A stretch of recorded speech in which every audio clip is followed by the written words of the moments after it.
CPU को assemble करने के लिए यह सभी पार्ट्सों को सबसे पहले अरेंज करें ताकि आपका सीपीयू आसानी से असेंबल हो सके। कंप्यूटर को असेंबल कैसे करते हैं? असेंबल करने के लिए सबसे पहले हमें एक मदरबोर्ड की ज़रूरत है। इसमें होता है एक छोटा सा फ़ैन के साथ हमारे पास हो जाएगा एक प्रोसेसर आप i3, i5, i7 अपने कंपनी के हिसाब से और अपने यूज़ के हिसाब से ले सकते हो। हमारे पास ये 4GB का DDR3 का एक रैम है। ठीक है, सबसे पहले आपको क्या कर लेना है, मदरबोर्ड के बॉक्स को ओपन करना है। इसके अंदर आपको कुछ इस तरीके से और भी इंटरफेस मिलेंगे। इसके अंदर आपको सबसे पहला मिलता है CD, जो कि इसका मदरबोर्ड का पूरा सॉफ्टवेयर इसके अंदर इनबिल्ट होगा। उसके बाद यहाँ पे हमारे पास है मदरबोर्ड, एक आपका कैबिनेट में लगने के लिए एक तो पीछे स्ट्रिप है और यहाँ पे एक तो मिल जाएगा आपको SATA का केबल, और इसको हम अभी फ़िलहाल में साइड में रख लेते हैं। उसके बाद आपको करना क्या है, मदरबोर्ड को अनबॉक्सिंग करने के बाद इसको झिल्ली से भी अनबॉक्सिंग कर लेना है। अनबॉक्सिंग करने के बाद आपको क्या करना है, सबसे पहले प्रोसेसर को फिट करना है। प्रोसेसर फिट करने के लिए आपको करना क्या है, इसके लॉक को थोड़ा सा नीचे प्रेस करके पीछे की तरफ खींच के इसे ऊपर उठा देना है। जैसे आप ऊपर उठाओगे उसके बाद इस ब्लैक वाले हिस्से को आपको निकालना होता है। निकालने के लिए यहाँ पे एक छोटा सा दिया हुआ है, रिमूव करके यहाँ से आप थोड़ा सा इसको बस प्रेस करोगे, ऑटोमेटिक निकल जाएगा। ठीक है, उसके बाद यहीं पे प्रोसेसर लगता है। उसके बाद प्रोसेसर को आपको क्या करना है, अनबॉक्सिंग कर लेना है। प्रोसेसर को अनबॉक्सिंग करने के लिए तो इस तरीके से फाड़ लो।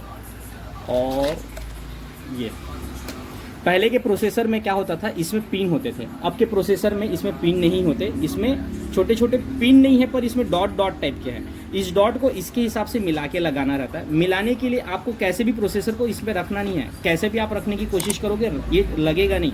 प्रोसेसर को फिट करने का जो सही तरीका होता है, प्रोसेसर के लेफ्ट एंड राइट साइड में छोटा सा 2 ठोक छेदा टाइप का रहता है, मतलब ऐसा गड्ढे टाइप का रहता है। ठीक है, इस गड्ढे को इस प्रोसेसर में आपको देखना है। ये प्रोसेसर का यहाँ पे लॉक बना हुआ है। ठीक है, ये प्रोसेसर ऐसे ही आपको फिट करना है। ये इस तरीके से रखने के बाद ये जो उसके ऊपर का जो कवर है, कवर को ऐसे करने के बाद इसको आपको क्या कर लेना है, ऐसे लॉक को टाइट कर लेना है। लॉक टाइट करने के बाद इसमें होता क्या है, प्रोसेसर आपका हीट होने का बहुत ज़्यादा चांसेस होता है। तो प्रोसेसर को हीट से बचाने के लिए हमारे पास इस तरीके से कूलिंग पैड भी है। कूलिंग गम है, ये कंपाउंड है, ये हीट को ये क्या करता है, एब्जॉर्ब करता है और फैन में एब्जॉर्ब करके ये बाहर की तरफ छोड़ देता है। इसको लगाने का ये तरीका है, इसको पेस्ट कर लो।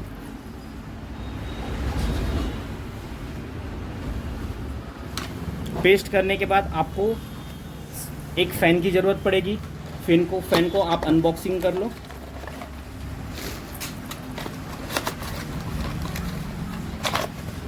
फ़ैन को अनबॉक्सिंग करने के बाद इसके वायर को आपको निकाल लेना है।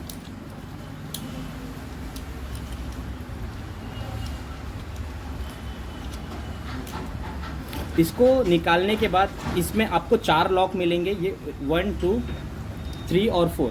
इस लॉक को आपको ये मदरबोर्ड के या जो प्रोसेसर है, इस प्रोसेसर के अगल बगल में आपको 4 यहाँ पे आपको छेद दिखाई देंगे।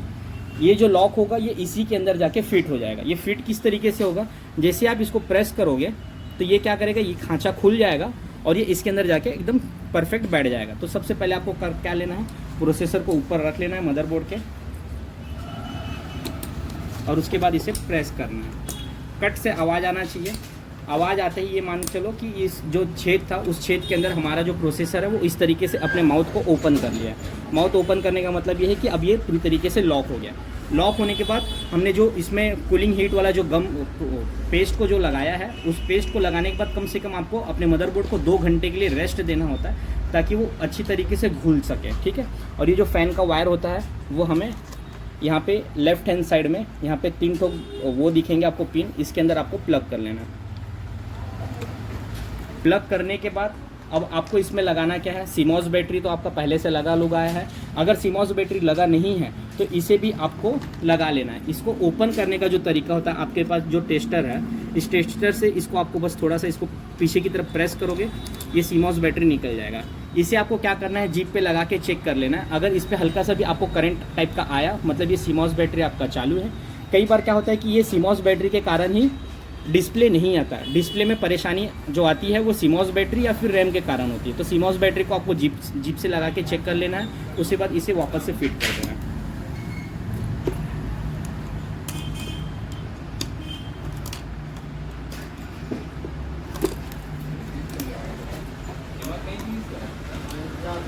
करने के बाद अब मदरबोर्ड में हमें क्या फिट करना है, यहाँ पे रैम। हमारे पास इस तरीके से रैम था, 4 GB का DDR3 रैम है। इसे हम अनप्लग कर लेते हैं, अनबॉक्स कर लेते हैं।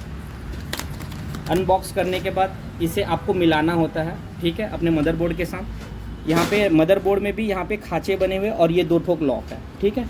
ये खाँचा और ये वाला ये जो जगह है, खाली जगह, इसे हमको मिलाना है। अब ये मदरबोर्ड को हम इस तरीके से फिट करने जाएंगे तो ये फिट नहीं होगा।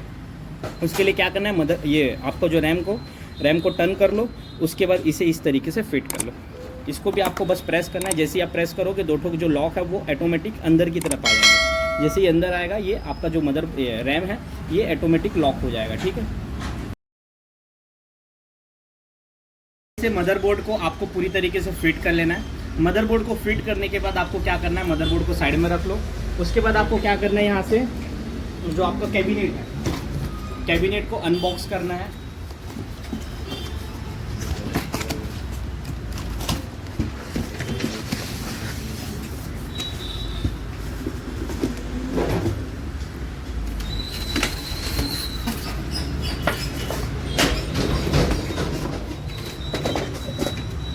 जैसे ही आप कैबिनेट को इस तरीके से, ये आपका कैबिनेट है, इसके अंदर पहले से पावर जो सप्लाई होता है वो इनबिल्ट होता है। पहले के कैबिनेटों में क्या होता था कि पावर सप्लाई जो होता था उसको अलग से लेना पड़ता था, पर आज का जो कैबिनेट है उसके अंदर पावर सप्लाई पहले से रहता है। कैबिनेट को ओपन करने का जो सही तरीका होता है, ये आपका कैबिनेट है। कैबिनेट में यहाँ पे भी आपको स्क्रूज दिखाई दे रहे हैं और यहाँ पे भी आपको स्क्रू दिखाई दे रहा है, ठीक है।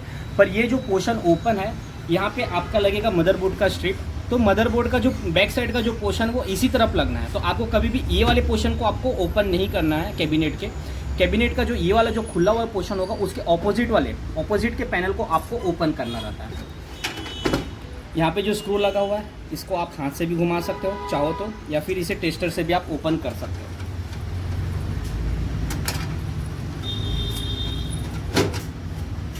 ओपन कर लेना है। इसके अंदर पावर सप्लाई से बहुत सारे वायर्स आए रहते हैं। उसके बाद ऐसे आपको और भी केबल देखने मिलेंगे। इस केबल के अंदर यहाँ पे आपको लिखा हुआ है ऑडियो, USB, और इसके अंदर आपका जो केबल है इसके अंदर पावर का है, रीस्टार्ट का स्विच है, और इसके अंदर जो LED लगते हैं LED की भी स्विच है। ये सभी को आपको साइड कर लेना है। उसके बाद ये जो कैबिनेट है आपका, कैबिनेट के अंदर इस तरीके से छोटे छोटे छेद दिखाई दे रहे हैं आपको। ये छेद दिखाई दे रहे हैं ना, ये आपको 6 छेद मिलेंगे, पर इसमें कम से कम आपको 4 में इस तरीके से मेल फीमेल जो स्क्रू होता है उसे आपको असेंबल कर लेना है। ऐसे बस आप घुमाओगे इसमें, ये आसानी से लग जाता है। ऐसे बस करने से ये लग जाएगा, ठीक है। इसको लगाने के बाद आपको क्या कर लेना है, जो आपका मदरबोर्ड है, ये मदरबोर्ड आपको पकड़ लेना है। और मदरबोर्ड का ये वाला जो पोर्शन है, ये जो पोर्शन है ये हमेशा बाहर होगा। इसको लगाने से पहले आपको इस तरीके से स्ट्रिप मिलेगा आपके कैबिनेट के अंदर, इसे ओपन कर लेना है। ओपन करने के बाद इसको आपको इस तरीके से फिट करना है। इसको फिट करते समय हमेशा याद रखना कि ये जो 3 छेद होता है जो नीचे में, इसमें आपका माइक है, स्पीकर है और ब्लूटूथ का जो कनेक्शन होता है वो हमेशा नीचे की तरफ होगा, और जो USB का जो पोर्ट होता है वो हमेशा ऊपर की तरफ होगा। ये जो USB का पोर्ट है ये जस्ट आपके पावर सप्लाई के जस्ट नीचे होगा, और ये जो 3 छेद होते हैं ये हमेशा नीचे होता है, ठीक है। इसे आपको फिट कर लेना है।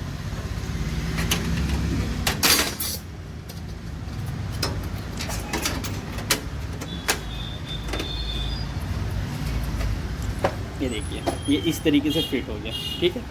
इसे फिट करने के बाद आपको क्या करना है, आपका जो मदरबोर्ड है, मदरबोर्ड को ये बराबर इसके अंदर ले जाओ।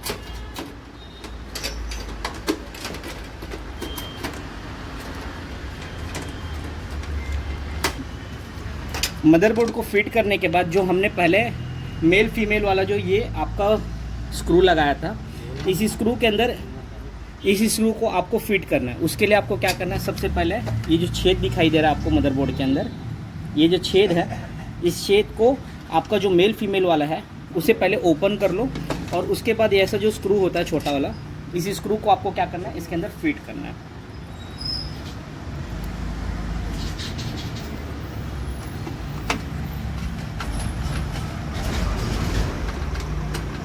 पावर केबल, पावर जो हमारा SMPS था, SMPS से कुछ वायर्स आए हैं। इसके अंदर सबसे पहले हम मदरबोर्ड को करंट देते हैं। इसके अंदर अलग अलग बहुत प्रकार का वायर है, सभी वायर के बारे में आपको मैं बता देता हूँ। ये जो सबसे बड़ा जो वायर आपको दिखाई दे रहा है, ये मदरबोर्ड को आपके करंट पहुँचाता है, ठीक है। इस वायर को इस सॉकेट के अंदर आपको फिट करना है। फिट करने का भी दो तरीका है। किसी भी वायर के अंदर, कोई भी वायर है, उस वायर के अंदर यहाँ पे ये लॉक सिस्टम बना हुआ रहता है।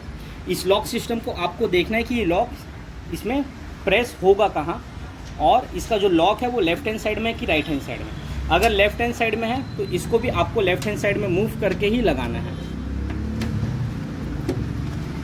इतना बस प्रेस करते ही ये आपका मदरबोर्ड में करंट के लिए ये वायर पहुंच गया यहाँ पे। उसके बाद इसमें जो और भी केबल्स दिए हैं, ये जो आपका ये जो है आपका SSD के लिए, या फिर इसमें अगर आप DVD राइटर लगाते हो उसके लिए ये पावर देता है, और ये उसके सॉफ्टवेयर्स को देने का काम करता है। सेम चीज़ वैसे यहाँ पे भी आपको मिलेगा। ये आपका फीमेल वाला है हार्ड डिस्क के लिए या फिर DVD राइटर के लिए, और ये साटा केबल है। सॉरी, ये भी साटा केबल है, ये भी पावर देने का ही काम करता है। कई बार क्या होता है कि साटा और बाटा दो प्रकार का हमारे पास हार्ड डिस्क और आपका DVD राइटर होता है।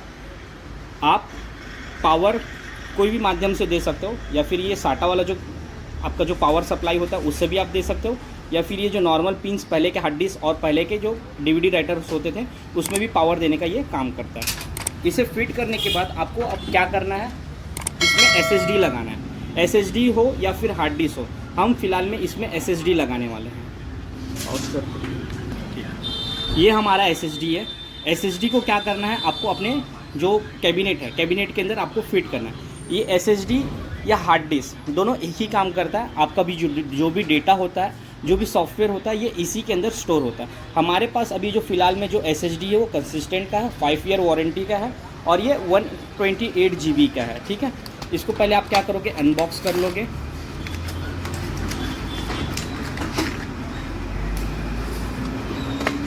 ये इस तरीके से आपको दिखाई देगा SSD। अब ये जो मैं पावर देने की जो बात कर रहा था ना आपको, पावर आपका जो ये साटा केबल से, साटा वाले पावर से, तो ये जो साटा वाला जो पावर होता है वो इसके अंदर जाके फिट होगा। इसको आपको पहले भी फिट कर सकते हो, आप चाहो तो आप पहले भी लगा सकते हो इस तरीके से।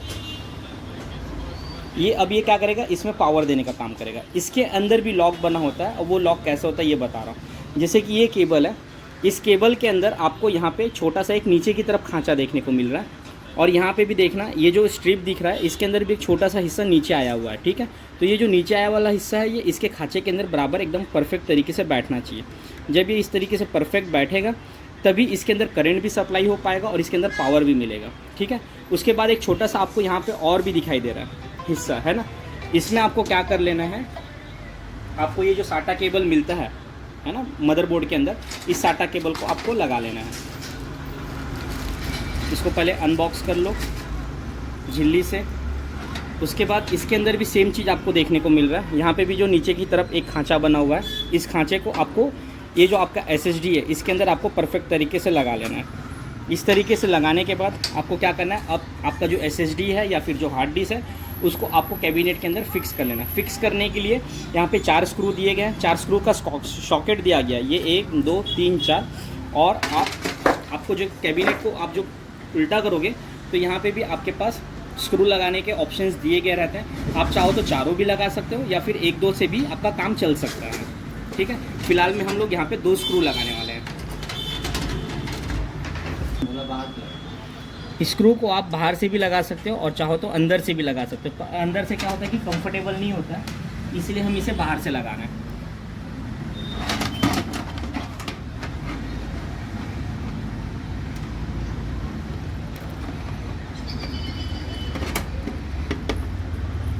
केबल है, ये जो साटा केबल है जो डेटा को ट्रांसफ़र करता है मदरबोर्ड के अंदर, इसके लिए यहाँ पे हमें 3 सॉकेट दिखाई दे रहा है। ये जो सॉकेट आपको दिखाई दे रहा है, ये 3 सॉकेट है। आपके जो हार्ड डिस्क होगा या फिर जो SSD होगा उसमें जो साटा केबल लगा होगा, इस साटा केबल को आपको मदरबोर्ड के अंदर भी प्लग करना रहता है, ठीक है। इसके अंदर भी सेम चीज़ है, इसमें एक छोटा सा नीचे की तरफ खांचा बना हुआ है। इस खांचे को आपको क्या करना है, जो मदरबोर्ड है आपका सॉकेट, उसके अंदर इसको आपको फिक्स कर लेना है। इस तरीके से फिक्स कर लेना है। फिक्स करने के बाद ये आपका एक्सटर्नल वायर है, ठीक है।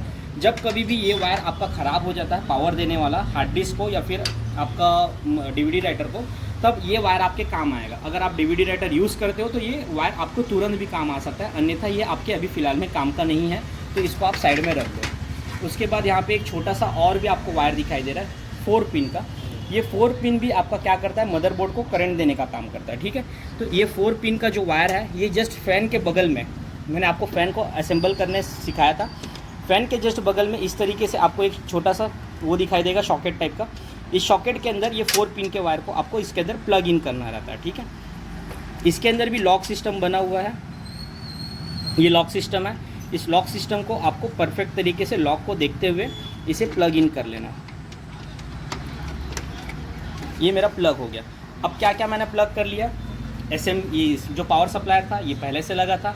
उसके बाद मैंने मदरबोर्ड को असेंबल किया। इसके अंदर मैंने सबसे पहले प्रोसेसर लगाया, फिर फ़ैन लगाया, सीमॉस बैटरी पहले से लगाया था।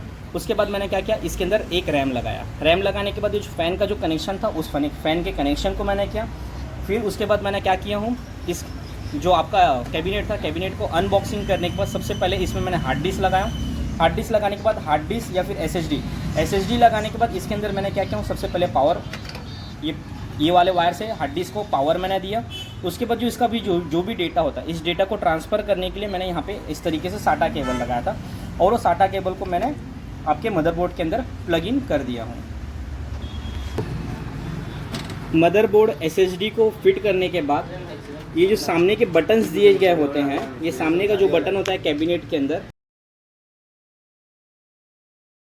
एसएसडी हार्ड डिस्क को कैबिनेट के अंदर फिक्स करने के बाद अब बारी आती है इस कैबिनेट को पावर देने की। जो पावर का बटन होता है या फिर जो रीस्टार्ट का बटन होता है, हमारे पास यहाँ पे 2 यूएसबी भी है, माइक भी है, और आपका जो हम हेडफोन लगा के जो गाना वगैरह सुनते हैं उसके प्लग। अब इनके जो प्लग है, इनके वायर को भी इसमें आपको करंट देना है। तो इसका जो करंट देना है वो इसका ये 2 वायर था, ठीक है। इसके अंदर आपको सबसे पहले तो ये एक वायर मिलेगा। इस एक वायर के अंदर भी आपको यहाँ पे 2 कनेक्शंस अलग अलग मिलेंगे। एक जो कनेक्शन है ये ऑडियो के लिए है, दूसरा जो कनेक्शन है वो आपके यूएसबी के लिए। ऑडियो का मतलब ये होता है कि यहाँ पे जो आपको हेडफोन लगा के गाना सुनना है या फिर माइक से बोलना है, तो उसके लिए आपके पास ये ऑडियो का ऑप्शन मिल जाएगा। उसके बाद यहाँ पे आपके पास यूएसबी का जो ऑप्शन है, उसके लिए ये आपके पास ये अलग से प्लग है, ठीक है। अब इसे आपको क्या करना है, मदरबोर्ड के अंदर लगा लेना है। मदरबोर्ड के अंदर लगाने के लिए सबसे पहले तो इसको दोनों को आपको इस तरीके से देखना है, ठीक है। ये ऑडियो में आप देख रहे होंगे कि यहाँ पे बहुत सारे छोटे छोटे छेद आपको दिखाई दे रहे हैं, पर बीच का एक जो छेद है वो यहाँ पे बंद है। उसी तरीके से यूएसबी के अंदर आपको ये साइड वाला कॉर्नर का जो छेद है ये बंद दिख रहा है, ठीक है। इसमें अब आपको क्या कर लेना है, मदरबोर्ड के अंदर आपको देखना है कि 2 ठोक जो ऑप्शन मिलेगा आपको प्लग इन करने वाला ऑप्शन, जैसे कि ये वाला पिन और ये वाला पिन है ना, यहाँ पे जो 2 पिन है, ये 2 पिन आपके किसके लिए है, यूएसबी के लिए है। और ऑडियो के लिए जो हमने फ़ैन लगाया था, फ़ैन के जस्ट पीछे में और भी आपको इस तरीके से पिन दिखाई देंगे, और वो पिन के अंदर में आप देखोगे कि जो बीच का पिन है वो यहाँ पे ब्लॉक है ना। यहाँ पे भी आपने देखा था कि ऑडियो के अंदर जो हमारे पास छोटे छोटे जो पिन्स थे, इस पिन का जो बीच वाला हिस्सा है ये ब्लॉक था, ठीक है। तो ये ब्लॉक के हिसाब से आपको इसको सेट कर लेना है और इसको इसमें लगा लेना है। ये लग गया हमारा ऑडियो लगने के बाद आपको क्या करना है, यूएसबी लगाना है। यूएसबी में आपने देखा कि एक कॉर्नर का पिन जो है वो ब्लॉक है, तो इसमें आपको क्या करना है, उसके हिसाब से आप पहले इसको मिला लो।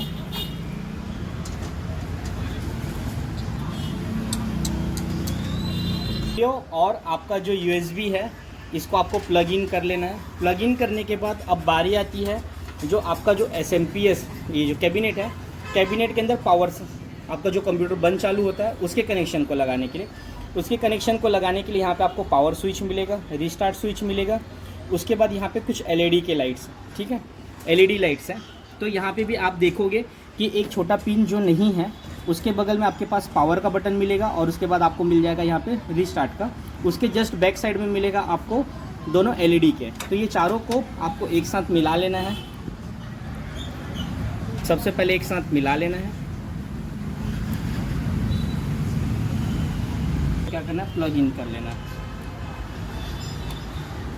पॉज कर, मैंने अब क्या किया, इसमें पावर, रिस्टार्ट और एलईडी लाइट का भी मैंने वायर को प्लग इन कर लिया हूँ। उसके बाद आपका जो ऑडियो था, USB था, सारे को मैंने प्लग इन करने के बाद आपको अब क्या करना है, आपके जो ये जो कैबिनेट है, कैबिनेट को वापस से इसको बंद कर लेना। बंद करने के लिए अरे पंखा में लड़ी ना भाई। आपका जो कैबिनेट होता है, कैबिनेट को बंद करने से पहले आपको एक बात का विशेष ध्यान रखना है कि कोई भी वायर फ़ैन से टकराए ना। कई बार क्या होता है, फ़ैन से टकराने से वायर कट भी सकता है, या फिर फ़ैन नहीं घूमने से आपका जो प्रोसेसर है वो ओवर हीटिंग होकर आपके जो मदरबोर्ड है उसको वो जला सकता है। ठीक है, तो आपको बस एक बात का ध्यान रखना है कि कोई भी वायर आपका फ़ैन से टकराए ना, सभी वायर को आपको फ़ैन से दूर कर लेना है। ठीक है, दूर करने के बाद आपको क्या करना है, इस तरीके जो आपका कैबिनेट का जो कवर था इसे लगा लो और रिटर्न इसमें स्क्रू को आपको टाइट कर लेना है। इस तरीके से हमारा जो एक कैबिनेट होता है, CPU, motherboard, fan, RAM, SSD, इसको आप असेंबल कर सकते हो अलग अलग पार्ट्सों को एक साथ।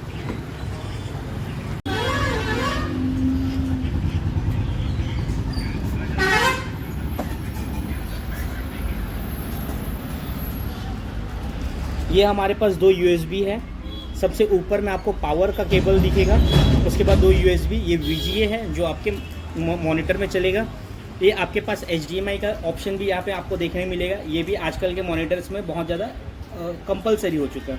उसके बाद रिटर्न आपको USB का ऑप्शन मिलेगा, और नीचे में आपके पास LAN के वायर, जो इंटरनेट अगर आपको चलाना है तो उसके लिए आपको यहाँ पे LAN का कनेक्शन मिलेगा। उसके बाद यहाँ पे माइक है आपका हेडफोन लगाने के लिए, और यहाँ पे आखिरी में ब्लूटूथ का ऑप्शन है यहाँ पे।